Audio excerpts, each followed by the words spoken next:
बिस्मिल्लाहिर्रहमानिर्रहीम।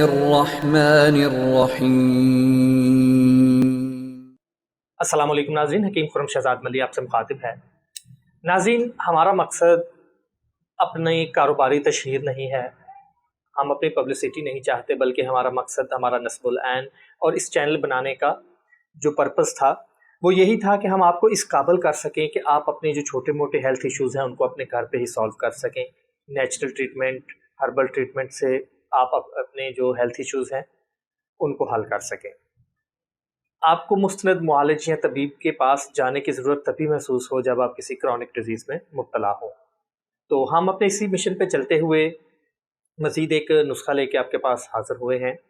नाज़रीन, पाकिस्तान में और ख़ास तौर पर लाहौर में हर दूसरा बंदा मैदे की किसी न किसी बीमारी में मुब्तला है, किसी न किसी इशू को लेके वो परेशान है, मैदे की वजह से टेंशन में रहता है।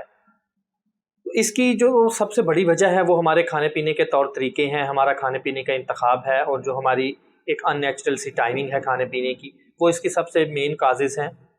तो हम काजेज़ पे बात नहीं कर रहे, मैं आपके पास एक नुस्खा लेके हाज़िर हुआ हूँ जिसको आप घर में तैयार करके रखें।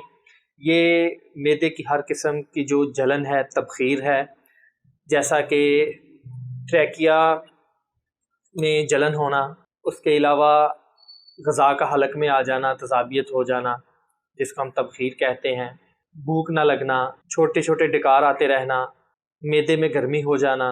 तो मैदे के बहुत सारे मसाइल इस एक दवाई से हल हो सकते हैं। इसमें कोई ज़्यादा चीज़ें नहीं हैं, जस्ट 4 चीज़ें आपने लेनी हैं और सभी हम वज़न हैं, वज़न की कोई कैद नहीं है, आप जितनी मिकदार में चाहें इसको बना सकते हैं। इसमें कौन कौन सी चीज़ें होंगी? सबसे पहले इसमें बादियान यानी सौंफ है, उसके बाद कशनीज़ यानी सूखा धनिया, फिर तबाशीर या बांसलोचन, और चौथी चीज़ इलायची खुर्द या सब्ज़ इलायची के बीज। चारों चीज़ों को हम वज़न लेके आप पीस लें।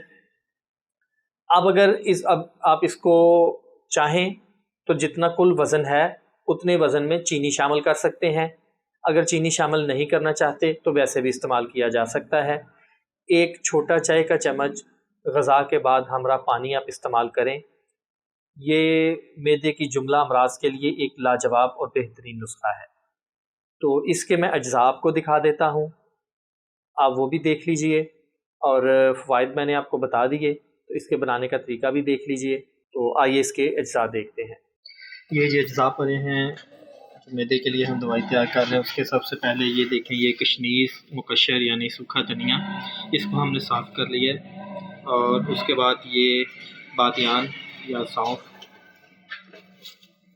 और ये बांसलोचन या तबाशीर, उसके साथ ये इलायची खुर्द या सब्ज़ इलायची, उसके बीज निकाले हुए हैं। और ये जो बीज हमने निकाले हैं उसका खौल है सब्ज़ इलायची का।